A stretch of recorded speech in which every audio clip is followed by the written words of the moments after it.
guys, what's going on?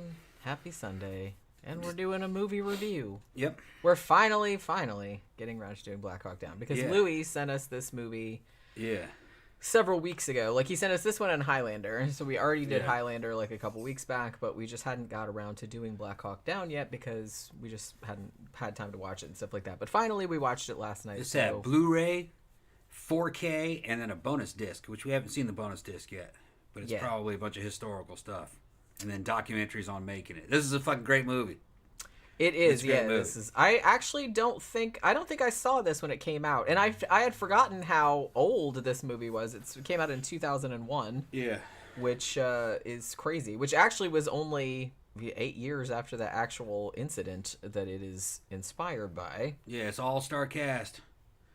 All-star cast too. And I didn't realize Tom Hardy was in this. I didn't notice him. He played Twombly. Okay, yeah, I didn't notice him. Like one of the yeah. And I was just kind of I didn't recognize him either because like I said, they all, everybody had helmets on and they were all dirty and bloody and stuff like that. So it's like kind of like I recognized a lot of the actors like Tom Sizemore and obviously Ewan McGregor and Eric Bana and some other people like that. But I didn't realize it was Tom Hardy until I looked out. This was actually his first movie because this was before he got real famous. Orlando Bloom was in this too. I don't think it was Orlando Bloom's first movie, but this was kind of before he was like super famous also. This movie, as far as war movies go, is on par with Apocalypse Now in terms of quality. It's not, the tone is very different, it's not as, say, artistic or stylistic or symbolic, the way Apocalypse Now was, but it's just as epic. It's pretty long, and it's all just the fucking mission that they were doing. There's a little bit of build-up. They introduce you to the guys as they start off their version, their parts in the mission. But it's just the mission and what a clusterfuck it was. Now, this movie is about a time when I was in service. I was in service with the 101st Airborne Division, the 1st and 327 Recon Platoon. And they came and interviewed us. For something. We didn't know what it was. But it was Operation Restore Hope, that's what this was about. Operation Restore Hope. And they were just asking us crazy questions. They came dressed in civilian clothes, so you didn't know what rank of the person was you were talking to. They were just trying to get you to speak freely. And they would ask us they were asking us questions at a platoon level. They were like, what would happen? And then they broke down to squad levels and asked guys at squad levels questions. And they were just asking questions like, what if you were in a place and there was a building and people in the building were shooting at you? And inside that building were friendly civilians. How would you handle that situation? They were just crazy stuff like that. And we told them the truth. We were like, oh yeah, we know what you're talking about. Friendly civilians mixed with enemy in the same country. And we were like, that doesn't happen. It says, because if you kill some of those guys, the friendlies turn on you because they're all related. So we called it, and there were guys in my platoon that were just laying it down. They're like, what you're talking about is clusterfuck. Don't go over there. You don't. If you send us, we're going to annihilate them all. We're going to blow that whole building down. It says, if this is that kind of situation, you don't send us. And they didn't. They didn't send us. They sent us to Egypt instead to do the MFO mission. And while I was in that MFO mission, that was about 6 months, we heard that this had happened. I was up on OP 311. And Ross, man, they shot down a whole bunch of helicopters down in Mogadishu. It was like, what? Oh, yeah, man, one helicopter after another. They were trying to come and rescue the guys. They just kept shooting down more helicopters. And then about a week later, we were able to see video of, like, dudes from Mogadishu dancing with body parts of the fucking helicopter pilots and stuff. Now, the pilots in this were from Task Force 160 Special Operations Aviation. That was my uncle's unit. His name was CW3 Frost. And he was a Little Bird pilot. And he was in on this. I don't know if he was in this actual mission, but he went to Mogadishu. He wouldn't tell me because Task Force 160, that they're working with SFOD or Delta and SF. And they just don't talk about anything. He was just a wild dude. Now he's a bodyguard and helicopter pilot for an emir over in fucking UAE or something. Dude's a little bit older than me and just fucking shredded. Pushing 60, looks fucking great. But, so this story, I'm kind of parallel to this. I'm watching it, all the equipment, I'm recognizing it. Some of it I'm not recognizing. I go, oh, those are Marines, you know. But it's a wild movie, man. It's good, real good. And it goes down fairly accurately from based on memory of what had happened. I mean, more or less. There were some stuff they changed around, which they did actually get criticized for. I think one of the main criticisms, Ridley Scott directed this, actually. One of his good movies. And well, a lot of his movies are good. Some of them. This was the one that is the one that he did after Gladiator. Yeah, like you know, this was the one he made after Gladiator. Yeah. And he actually got 4 Oscar nominations for this, like a Best Director one and stuff. He won 2. I think it was Best Sound Editing and one other one.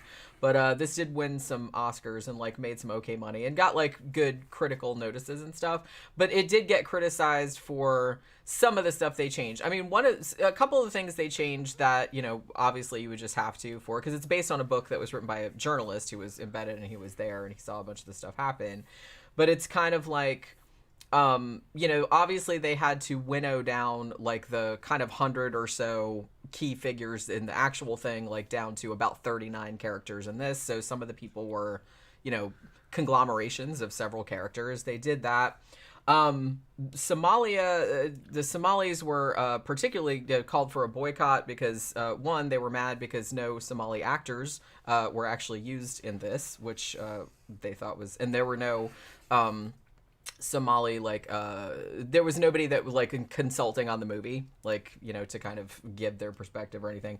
And a lot of them were mad at the way that it made them all just look like a bunch of savages, so they were kind of pissed off about that. Some of the actual Somalis that were portrayed in the movie, like the guy at the beginning that was captured, like he's like, I'm nothing like that, that's not how the situation was. So there's that kind of shit.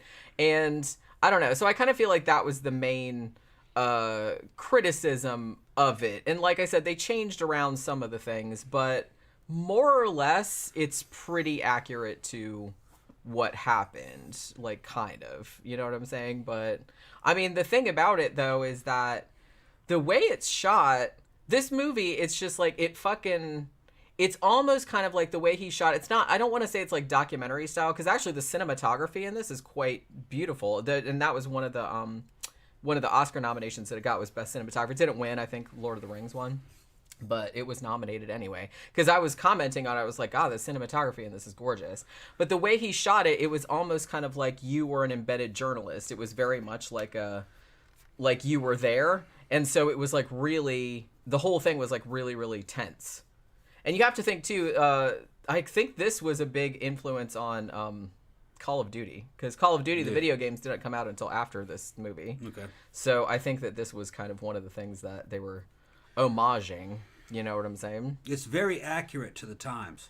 Yeah. The feel of it, and the look, that's the way it looked. That's what it felt to be in service in any kind of air assault or airborne infantry or Delta SF, Task Force 160, all those guys, anything out of Bragg or Campbell. In those days, this is what it pretty much looked like.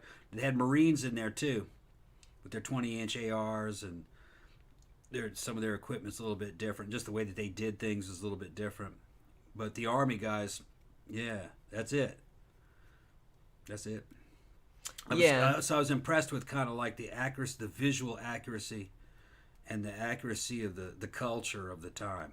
The Army culture was like that. Well, they did have all the actors that were playing their respective characters. They actually did meet the people and like hung out with them, and they put them through like the Ranger school and everything like that. So it's like like I said, it seemed like they tried to get it as accurate as it was possible to make it while still like making it a good movie. You know what I'm saying? Yeah. It was a different time, man. It was before Molly. Everything was like they were still using Alice type equipment and mixed in with some of the new LBVs, and guys were wearing black one-piece kind of LBV style body armor. that I'd never really seen that. That was something the task force was wearing at the time. Just the helmets, the birds that they were flying. That was it. Yeah. It's good, man. They called it. That's exactly it. The weaponry. And one of the things I liked about it is when they showed any of the ARs from the Marines or one task force. A couple things from task force that I think they got wrong, but when they were showing the Rangers and shit, their weapons were all beaten up, and that's the way they really looked. There was a lot on all the high spots on the upper and lower receivers of ARs were just ground down to the aluminum, so it was shiny. It was black and not black; they were dark gray and silver. A lot of silver highlights because every angle was worn down to the metal, to the aluminum. And a lot of times when they have these war movies, it's a brand new out of the box weapon. There's no aluminum showing. Like something that came out just right out of the box. Nobody had weapons. Well, it probably did because they're like, we just ordered the props for the movie. It's a prop. But these look like real weapons, real Army weapons, SF or whatever. They're beaten up looking. Because it was kind of a status symbol to have equipment that was kind of beaten up looking. You didn't want to look like you just came out of basic training. Well, yeah. Everything was worn and beaten up. You can see that. Like, that motherfucker works. He works for a living. That kind of shit. So everything we had was just beaten up. It worked, though. Or you wouldn't be carrying it. Now, one thing I noticed that was wrong, I think it was wrong, because I wasn't in Task Force 160, but one of the Task Force guys, he gets knocked out of the bird, and he's got an MP5. And it's a collapsible stock short-barreled MP5. It's not a K, though. It's an MP5. And he does a little action with that. And during that time, I don't think Task Force had that weapon. They had another MP5 at that time that was a PDW, or personal defense weapon. It had a side folding stock on it. And I think it had a small foregrip. And I even think it might have had a flashlight. And it went in a leg holster, a low-slung leg holster. And I didn't see any of those in this movie, but I remember that they had those.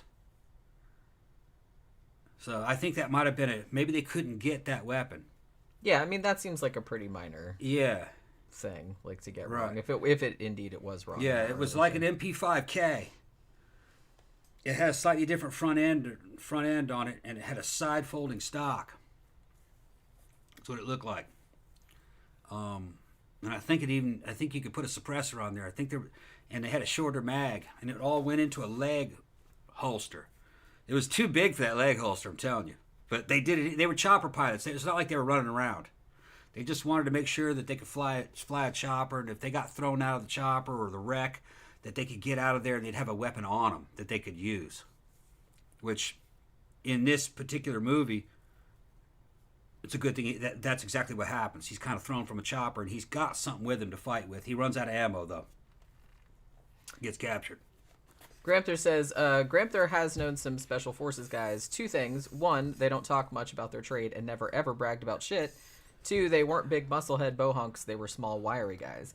Yeah, right prior to live streaming, I was watching a documentary about the Battle of Mogadishu because I don't remember a lot. Like, I remember the broad outlines, and I read a book about it like a long time ago. But I didn't remember a lot of the details. So I read, and they had a lot of the guys, like the real guys that were there, and that was one thing I noted. They were all like kind of like small, like wiry dudes. Yeah, they look like small, wiry dudes, and with glasses and stuff like that. Yeah. They weren't like real big, like meathead looking dudes or anything like that, and it was like pretty fucking terrifying, like listen to their story about it. And I also they kind of go into this at the beginning of the movie where they give you kind of like an extended like text thing, which is kind of like giving you some context like for, what the Battle of Mogadishu, like what kind of caused it. But I don't remember if they said, they're like, well, prior to, the late, like the early 1990s, it seemed like they had like humanitarian efforts going on there, because there was a lot of warlords, and like the Red Cross and stuff would send the food because of the all the civil war was causing mass starvation. So they were sending food there, and then a lot of the warlords were stealing the food, so they could use it to pay their soldiers and blah blah. And so all these people were starving, and so all these countries got involved, UN got involved, and they were trying to get the food to the starving people. And for a time, no one was really taking a side, like, with any of the warlords, and consequently, most of the people in Somalia were okay with, the various troops being there, whether they were Americans or Pakistanis or whoever. But then it happened that the warlord, who's kind of like at the center of this movie, like the thing that happened here, Aidid, he let his behest, apparently, and they think maybe Al-Qaeda was involved too, ended up killing some Pakistani peacekeepers, at which point the American government said, well, we need to crack down on this bullshit and like bring him in. And then it seemed like a lot of Somalis perceived that we were taking sides then, and that they didn't want the Americans there, they didn't want the UN there, and so they started like fighting back against them. Yeah. Now, having been in this business, whatever the army tells you the mission is, and they told us it was basically what she said, we're going to hand out food to these people, then warlords are stopping us from handing out food to these people. We knew that was a cover story. All right, they never tell you the real reason. That's what they tell the army, so you'll shut the fuck up and just do the mission, and that's what they tell civilians. That's just a cover story. There was another reason why they wanted to get in there. It's just that they don't let us know. You'll probably never know. It probably had to do, they wanted to get in there and destroy Al-Qaeda. It's probably all it was. Because there was some relation there, and they found out later that there was a link up between. But they can't come out and say, we're going to get involved in this other country, and a bunch of y'all are going to get killed, and we're going to destroy Al-Qaeda. It won't make a difference, but we'll make a bunch of money off of contracts. And then once we have that place, we can use it as a launch pad to jump out and do it again somewhere else. It's empire building. Definitely. But it's never what they tell you it is. It's like weapons of mass destruction. Get the fuck out of here. Liberation of Kuwait. Come on. That was not, that had nothing to do with any of that. That's the cover story. That's what they tell the people to get them to accept the war. The real reason is always veiled. I mean, the thing about this one, and we were talking about this like after the movie was over, and I think that was one of the reasons why it took us so long to it. Not only because this movie is like quite long, it's like 2.5 hours, and we didn't have like a long enough chunk of time to watch it, but I was like, I know that this movie is going to be a bummer. And it was like, it's fucked up to say it's like entertaining. It is an entertaining movie in the sense that it's like really tense and it really like gets you involved in like in the action and stuff, but it's ultimately a downer because, one, not only is it based on a true story and a bunch of horrific fucking shit happened, but also because it was ultimately, and I was watching the documentary before, and like some of the guys that were really there, they said, oh, some of the parents of the people that the soldiers that were killed there were like, did my son die for nothing? And and they're like, well, we don't like to think of it like that because it's, everybody showed bravery and stuff, which they did, but I just don't know. I mean, they shouldn't have been there in the first place. And that like makes me really sad that this whole fucking clusterfuck didn't have to happen. Because the thing about it is that their mission was to go into, they had intel that Aidid and his, some of his generals and stuff were going to be at this hotel. They're having a big meeting. And so they were going to go in there and capture a couple of the guys. And it was supposed to be really easy. And the thing about it is that when I was watching the documentary, like the guys that were actually in the mission, they said, well, at first it was really easy. Like we just got in there. It was no problem. We got the prisoners. We got the guys we were supposed to get. We got them in the convoy. And then a few minutes later, one of the Blackhawks got shot down by an RPG. And at that point, everything went horribly sideways. Because essentially everyone in like all the Somalis in Mogadishu were like fighting back against them. Another helicopter got shot down. They couldn't get to the people because like some of the people were like some of the soldiers in the Black Hawk were killed outright, but some of them were just wounded. And so they're rangers. They don't leave anybody. Even if you're dead, they're going to go in there and get your body. So it's like, it was just this battle. And that's what the whole movie is about. It's just this one, I think, how long was the battle? Was it like 17, 18 hours? Something like that. And like, so they're basically just like fighting through all this urban warfare, trying to get to this helicopter that crashed, like to get the people back out of it. And they're just being fucking shot at and blown up and shit like that. And it's just horrifying. Like, just the whole thing is just so... It's just so tense, like sitting there watching it. And they really did a good job with too, with the realism of the injuries, especially that one where like the dude gets his hand shot. Yeah, and like fingers are going. Yeah. And that one, well, the real guy that was on there, he said that he saw that guy, he saw that happen, and he's like, you could see him running down the street, and you could see his thumb was just like flopping against his arm like that, and it's like you could see it was all fucked up. But he got like his gun shot out of his hand, and it just like fucking blew his hand up. Shit went down exactly like we told him that it was going to go down. That it didn't matter. It didn't matter what they said. If you went down there and you killed anybody, then they would all turn against you. And that's exactly what happened. Pretty much, yeah. Pretty much the whole city. That's just the way it is. Okay, race is a factor. If you have some white people show up, you just kill some black people. It'd be the same thing if some black people showed up and killed a bunch of white people. They're all from different countries. They're all just gonna fucking fight. They're all gonna fight the foreign invader. It doesn't matter who was stealing the food or who was right or wrong. They're all related. You kill one of them, you're killing fucking family members and shit. You know what I mean? They're not going to sit there and let you kill some of their guys. They don't care that they're warlords. They don't care that they've been stealing. It's just not in human nature. So we called it. We knew exactly how it was going to go down. And I guarantee you, MI knew exactly that's how it would go down. And they were dependent on it to go down that way. They knew it would do that. They just didn't realize it was going to be that difficult. They were probably like, yeah, it'll get into a fight where we're going to have to fight them all. But they're not going to be very good fighters, and it'll justify us wiping them out. And then we could have large not swaths quite how of that land. happened, though. It's not how it happened. Is it? But that's what they were thinking. Yeah. That's what they were thinking. Never take the mission at face value. They're always giving you the cover story.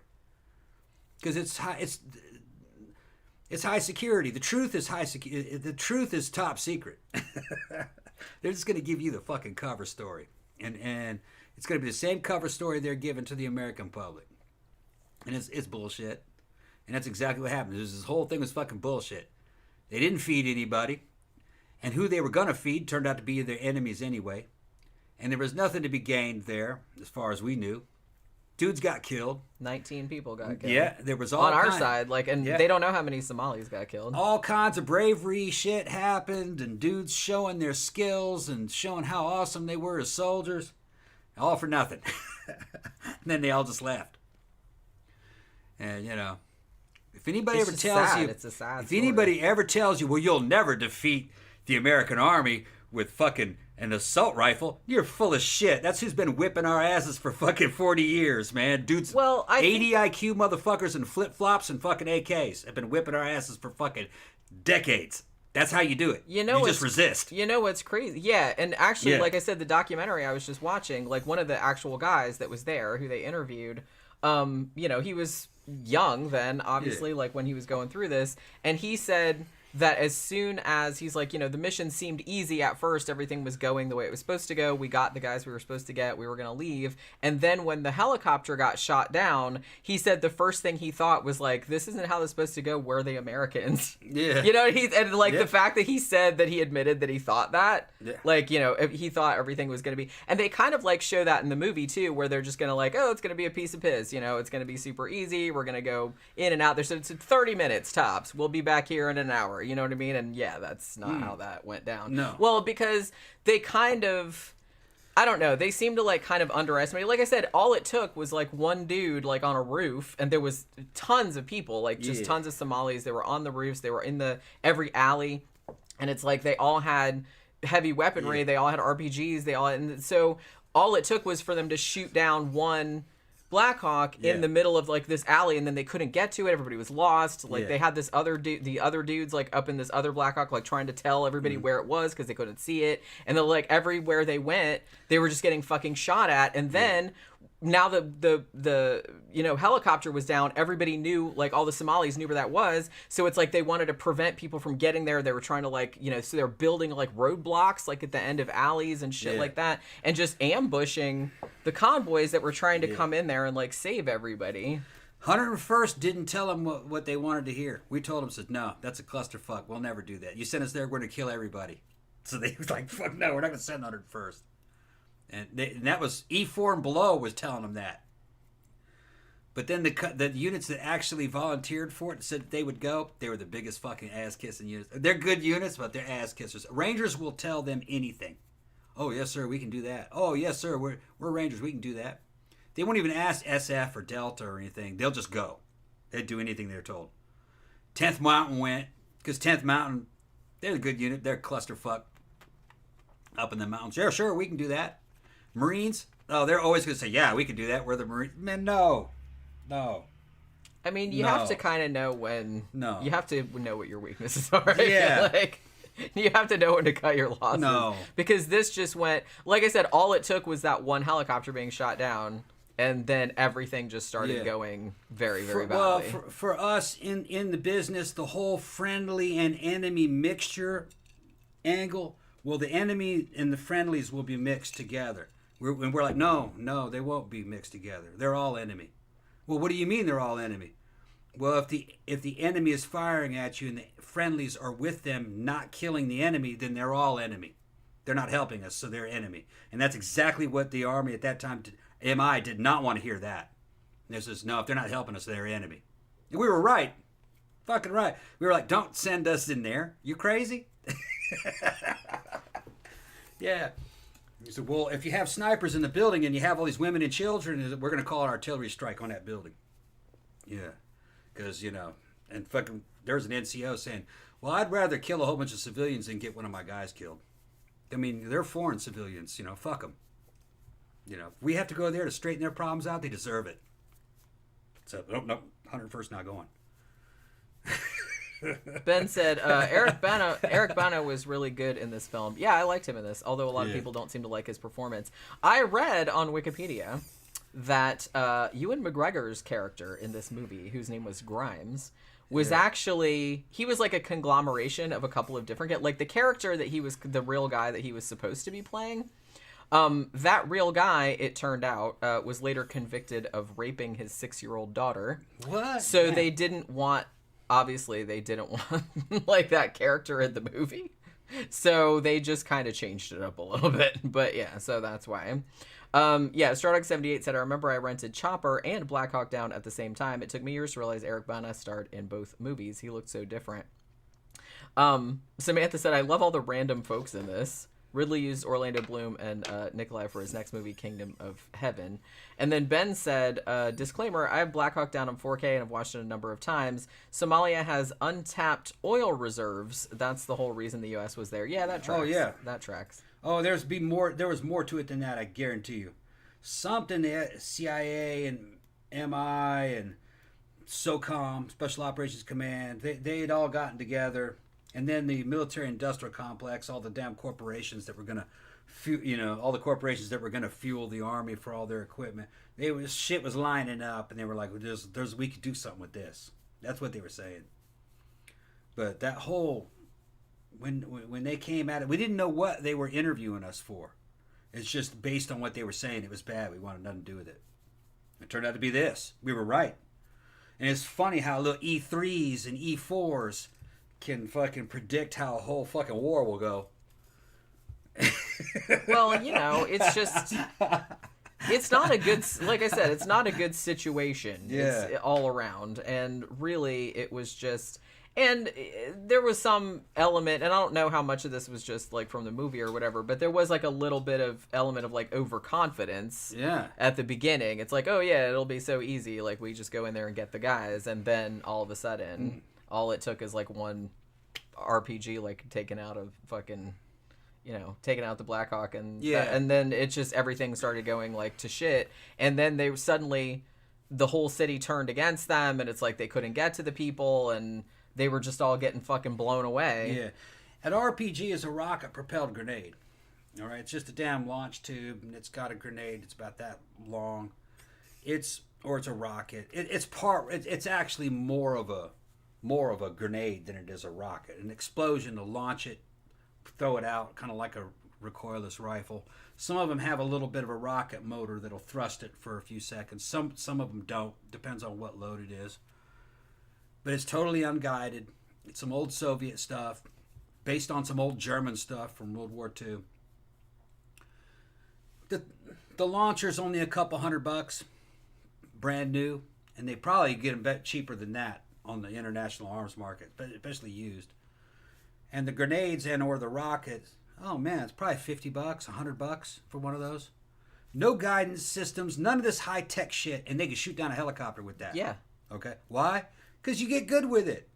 You get good with it. You don't. I cannot stand America's addiction to technophilia. They're technophiliacs, where you have to have something that can lock on and fucking guide.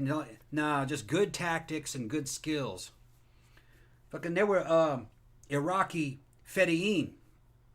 6 guys, a team of 6. They were trained to take out tanks. I think it's 6 guys took out a single M1 Abrams tank with just RPGs. And they did it by taking out the vision ports. They hit the track, and then they hit the vision ports. And then they got on top of it and just poured gasoline down or was it diesel fuel? They poured diesel fuel down certain sensitive spots and set it on fire and just cooked all the guys in there alive. You don't have to punch through armor. There are other ways. And just skill, And these are Iraqis. Iraqi Special Forces, Fedayeen. They were pretty good if they were in the right spot. Skill and manpower. That really makes the difference. Not technology. Like I said, you really can't underestimate. Yeah. I mean, particularly when you're in someone else's territory. Yeah. And they got home team advantage. That's what I mean. And you're surrounded by hostiles. Yeah. Maybe they don't have the technological shit that you have, but obviously they don't need it in a lot of ways. And I don't know. So I just feel like this is a great movie, but it's really a bummer. Yeah. It's really a bummer because it just seems like all of this shit happened and it didn't have to happen. Like, those people didn't have to die. Those people didn't have to, the people that got wounded. It's just fucked up. It just didn't have to happen at all. An aborted mission. It just didn't have to happen at all. And it just seemed like such a fucking waste. Yeah. You know what I mean? It's just, I think that's what made me like the saddest about it, was that it was just a fucking waste of life, you know what I mean? All these poor people. And like I said, and that's not to discount like the heroism and stuff like that, because those dudes were they were good. They were fucking brave, man. It's like there's they knew they were gonna get killed. They're like, we gotta go in there and get our buddies. We gotta get their body, even if they knew they were dead. They're like, we don't leave anybody behind. So the fact that they actually were that's awesome. I mean, that's but and they're good, man. For the U.S. Army was fucking good at that time, real good. Probably the best, better than it was in the second part of the Iraq War. No, man, fucking 90s was the shit. Quality control was fucking top notch for troops. Troop recruitment was fucking top notch. Quality control was top notch. Only people who wanted to be there, they were fucking pros, man. Real good. Fucking Rangers were the fucking beast back in those days. I don't know what they're like now. Probably nowhere near as what they used to be. Special Forces isn't what it used to be. I kind of like the line that, I guess, of like Eric Bana's character says it in there, where it's almost like he didn't really care about like the larger mission or anything like that. He was basically saying something to the effect of, our whole mission is just, we just have like looking out for their buddies. You know what I mean? Yeah. You're just defending the people that are fighting with you, and they're not really worried about. Those dudes knew that this shit was a cover story. They're not going to tell you why they were really there. The U.S. government wanted something there. They thought it was going to be easy, but it wasn't going to be easy, and it wasn't worth whatever it was that they wanted. Wasn't worth it. So then they pulled out. Yeah. But that story of feeding people, and no, they don't give a shit about that. When have they ever given a shit about that? You know what I mean? They'd be feeding half of Africa if they gave a shit about that. No, they didn't care about that. It was something else. That's just what they told Mom and Pop back home, and the troops. October Wraith said, war is never good, but it's part of our DNA. I don't think we can change. We're strange creatures. Yeah, I mean, that's kind of a shame. Jones Perkins says, great movie, great podcast. Well, thank you very much.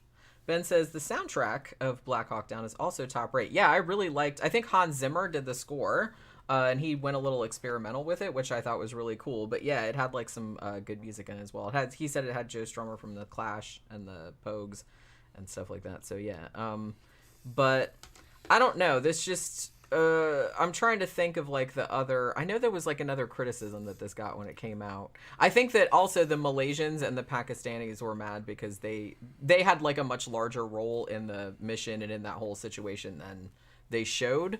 They really didn't show, I think they mentioned them, and like at the end, like after they got back to the soccer stadium or like to the safe zone, like they had the Pakistani soldiers like bringing them water and stuff. But you know, like I said, I feel like when I was watching the documentary, and I don't remember if they mentioned this at the beginning of the movie or not, but it was a bunch of Pakistani peacekeepers that got killed that sort of like turned the tide of the Somalis against like all these people being there. You know what I mean? Like prior to that, they weren't really bothered because, you know, no one was taking any sides as far as it went, but after that happened, and then there was like a whole clusterfuck, and then this whole fucking mission happened. But I mean, as war movies go, I think this is a really, really good, because in a lot of ways, it's as realistic as they could, you know, I guess likely make it. When I was watching it, I was like, holy shit, it looks so much like, you know, what I remember of the news footage, like from Somalia and stuff like that. I was like, obviously they didn't shoot it there, but I was like, where the fuck did they shoot this? It turns out they shot it in Morocco. I think they were gonna do it in Jordan, but they said, well, where they wanted to shoot was like too built up, so they went to like, they found some place in Morocco and shot it, because I was like, holy crap, it looks really accurate to at least what I remember of the news footage at the time. Yeah, some of the stuff was a little misleading to a civilian. Like they showed a couple scenes where chopper pilots put on nods, nods are what we call night vision devices. They're goggles that you can see. They're usually a monocle type. In that time, it was probably the ANPVS 7. It's probably what they were using. I've looked through PVS 7s. Every squad leader had one, or team leader and squad leader had one in the units that I was in. And the way they showed it is it looks like black and white, or excuse me, green and white, or green and black and white image. But when they show it in this, they show it as very clear. And that's not the way it really looks. Usually it's kind of muddy. It's kind of clear, but the more light there is in the field, the muddier the image becomes. We never really liked them. They were not dependable. And I think some of these new video games give civilians the idea that night vision is like something that's real dependable, and that you have to have it, and that soldiers love it. No, we hated it. We hated it and didn't trust it. They were good for walking around, navigation at night through darkness. As soon as firefights and shit started happening, tracers go out everywhere. And in this case, they would have been in an urban environment. Most of that shit would have been washed out. You wouldn't have seen much. You'd have to take the goggles off. What's up, Poke? What's the matter, Pokey? She just went, meow. And then you take the goggles off, and your eyes had been adjusted to that image inside that nod. So now it takes a long time for your eyes to adjust to the normal darkness. And when you're young, it's not as good as now that I'm older, but when you're young, your night vision can be developed. You can see real well at night.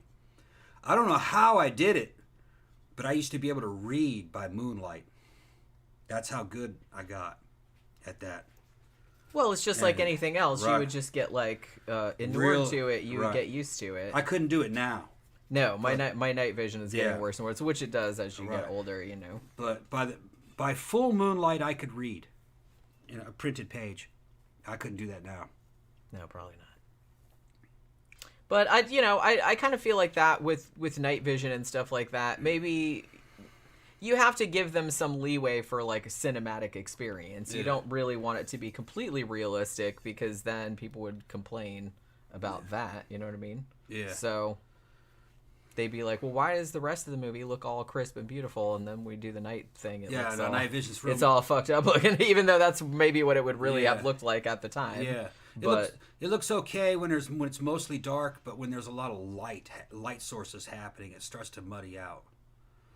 So I mean, I feel like they kind of went into that like toward the end of the movie where he was trying to get that strobe thing, and he was trying to get it like up on the roof of the building so the guys knew where to like. It was a target designator. Like the target designator thing. Yeah. Like so they would know where to hit it. So I kind of, and you couldn't really see because they're like, look, we can't fucking see what's going on because everybody's shooting at everybody and there's fire everywhere, and so it was all like whiting everything out.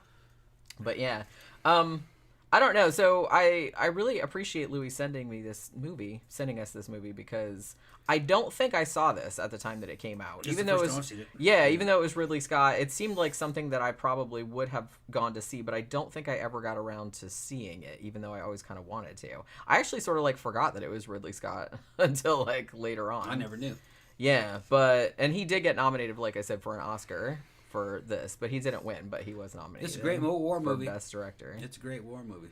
I mean, it really does immerse you in, and somebody pointed out they really like the practical effects in this. Yeah, and it stresses you out, man. I was like stressed out watching this fucking movie because it really seems like you're really immersed. It's almost like a first person thing, like a lot of it, and then just the way that people just get fucking shot, and it's just like, it's horrifying. Like I said, I think that hand like freaked me out the most. Like the fucking thumb flopping around because that looked like really realistic. And then there was like the whole scene too where that guy got shot in the thigh and they were trying to clamp off his femoral artery. Yeah. And that was fucking fucked up as well. Or the guy that found a hand and just took it because he and just put it in like the pocket. It's like, oh, somebody might need this, and I was like, man, that is so fucked up. Yeah. That is so fucked up. Well, I can understand the thinking. Yeah, they thought they were going to be out of there soon. Maybe they could reattach that. And it's probably good because you never know. You never know. You know, that guy might appreciate that you picked it up. It's like, or it could have been like, well, if we had the hand, we could have saved it. We could have put it back on. Yeah. So you just, to be safe, better safe than sorry. Just fucking take the hand. Yeah. He just like put it in his bag, like all calm and shit. And like, whoop, gonna need that. Yeah. Ben says, remember the guy with the unexploded shell stuck in his leg? Yeah, and that one guy too, like got a rocket like right in his side, like it killed him, but like they pulled him. Ben said, "Leave no hand behind." There's a scene where a guy has a M16 with an M203 grenade launcher underneath it, and the 16 jams up, or he's out of ammo. I don't remember what it was. He might have been out of ammo. M16s basically didn't jam. I never really saw that. So he engages some guys on the back. Engages some guys with a 40 millimeter grenade launcher out of an M203, and they're on the back of a flatbed truck with a 50 cal mounted to it, and they're struggling to reload the 50 cal, and he pops up and loads a 40 mic round and fucking lobs it in, and it lands in front of them and blows them up. And they always get that 40 millimeter grenade wrong. When you see those things in real, the HE versions. Or HEDP, which is high explosive dual purpose. That was the standard one that they would give us. It was not impressive. It looked like something fireworks. It went off. It looked like a flash cube on an old-fashioned camera. Yeah. And but the ball of light would probably be about that big around, and then there'd be a little bit of a concussion dirt around it. You see like a white. If it was real humid, you'd see like a white concussive shockwave come out of it, but it wasn't impressive at all, that thing. And as far as we knew, it wasn't that deadly. We just used it to drive people out of dead space. If somebody was, dead space is a place where, like a ditch, where everybody's laying down, shooting at each other, and the lower you get, the less you could see them. They're now in your dead space. You can lob something. It's called indirect fire. You can't directly see them, so you lob it indirectly into them. You're driving them out of dead space. So the guy will get up and run, and you can shoot him with direct fire. That's usually what that was used for. You lob it in through front ends of bunkers and bunker windows or windows of buildings. But we never really expected that thing to do any damage. When you see it go off, it's not impressive. But in the movies, that shit fucking goes off big. Boom! Big gasoline explosion. And well, yeah, like I said. That's the way you wished it went off. That's not how it goes off. Well, like I said, you have to give them some leeway for like Yeah. cinematic license. You know what I'm saying? Yeah, shit goes off. It's like a joke. You're like, that's it? Actually, I was listening to that documentary, and I was listening to a bunch of the guys that were there, and they said they were all kind of like in one gathered, you know, in one spot, like kind of hiding out, and someone lobbed a grenade in there, and it said it landed like 6 inches from this one guy's head, and it went off. And they were all freaking out, so they're like, they couldn't see anything, and there was like just fucking sand everywhere. And so it's like they were calling out to everybody to see if they were okay. And Colette was the name of the guy, that was his last name. The grenade had landed like literally right by his head, and they're like, oh man, he didn't make it. You know what I mean? Because it just went off right there. But then they said like after a minute, like everything went quiet, and he's just like, yeah, I'm okay. They're like, how the fuck did that happen? Yeah. Well, they said, well, it's like because it was the grenade, and they said, well, it kind of blew upward, and they were all kind of like down on the ground. So he's like, nobody got injured, and we were just like amazed that had happened. You know what I mean? Because they're like, we thought that dude's head had gotten blown you'd off. be surprised if everybody were to just get down and lay down on their bellies and try to look at each other. How most of the people, you wouldn't be able to see them, right? Because the Earth is not flat. Yeah. Not at least. Well, it is when you're around tarmac and shit. You know what I mean? But if you're in nature, it's not very flat. So half the people disappear. You're like, where are you? Because there's slight bows and rolls to the ground. You know. Yeah. So that's enough to stop a grenade fragments. Anything, and you can't shoot at a person. Yeah, like I said, it's just again, just kind of like just simple shit that you wouldn't really. Yeah. That is worm's eye effective. view. Right. It's worm's eye view. Everybody disappears and shit. Yeah. Richard Brown said a handbag. Yeah. Yeah, it was a handbag. Yeah. He just put it. I liked the way he was just kind of calm about it. He was just kind of like, oh, well, might need that. You know what I mean? And I was like, man, that's so fucked up. Just like the whole casual fucking way that he did it. But you know why he did it, like I said, because you never know. That dude might fucking need that, you know? Jones Perkins says, hey, now in the middle of this awesome review, they're denying the flat earth truth. Yeah, the flat earth reality. Yeah, but yeah, so this is a great flick. If you know, it's probably one of the best war movies. I mean, there's a lot of good war movies. I'm not saying that. It's one of the better ones. But this is definitely one of the better ones. And like I said, there's some inaccuracies, but that's true of any film. I've heard the book is good. I read a book about the Battle of Mogadishu, but I don't think it was the one that this movie was based on. You know what I mean? I kind of feel like it was different because it was a long time ago that I read it. But I'm sure the book is really good too. But yeah, this is one of Ridley Scott's better movies, I thought. You know, just really well shot, really exciting, really fucked up, really tense. It stressed me out like the whole time. Not a lot of character development, and like I said, I know because there's so many characters because the cast is so large, like once you get into like all the frenetic, you know, battle scenes and everything like that, it's kind of hard to keep track of where everybody's at and like who got killed and shit like that. So and there's no women. But well, yeah, Ben just said there that. There are no women. But well, like I said, it's based on a true story. Yeah, there were no women. So, and there weren't any there. So well, that's. But yeah, so. I don't know. I was gonna say something, but then.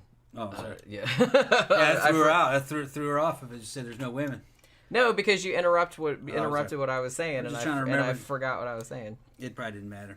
I'm sure it did. I'm sure it didn't. You Nothing I say is important. Oh, stop it! Stop it! I know. Well, obviously it's not because you keep interrupting. Oh. Fucking women. But yeah, well, no, I'm just saying. Okay. You'd be mad if I was just going. You'd be mad if I interrupted you. If I interrupt him, he has like a flip out about it. I'm talking. He goes. No, I don't. Yeah, you do. Yeah, listen to him. But it's like, you know, but he interrupts me all the time. And he doesn't even think about it. But yeah, definitely a great war movie. We're gonna have to like watch all the extras and stuff like that on it because we didn't have a chance to do that. But we did actually like watch it last night, and it's like really, really good. So if you haven't seen it, then give it a watch. And thank you very much again, Louis, for sending it to us. Sorry it took us so long to get to it, but we finally did. So yeah. All right, so tomorrow is Monday, which means it's a Haunting Mondays time. And I think we're going to revisit A Haunting in Florida, which is what we were talking about that last week, that we wanted to redo that one. Because like I said, you know that guy, and shit like that. And that's a good episode too. Yeah. And like I said, we're familiar with the area, so I'll send him a message telling him we'll redo it, but that dude does not want to be on the show. no. Well, you can't blame him. Like I said, He told me he didn't want to talk about it anymore. He says, "Nah, I don't want to talk about that." And the thing about it is, like, that show, like, A Haunting in Florida, that it was a long time ago. Yeah. Like, that show, I think it first aired, like, back in 2006 or something. All his kids are grown now and everything. Right. So they're probably just like, that was a long time ago. So I don't blame him, you know what I mean? Yeah. But we're going to revisit the episode anyway, because that is an episode that we like, and, you know, it's kind of an interesting one. And like I said, it's an area that I'm pretty familiar with, because I grew up only about 20 or 30 minutes from where the house is. So hopefully you guys can hang out with us tomorrow evening at 7:30 for the Haunting show, and we will see you guys then. Good night.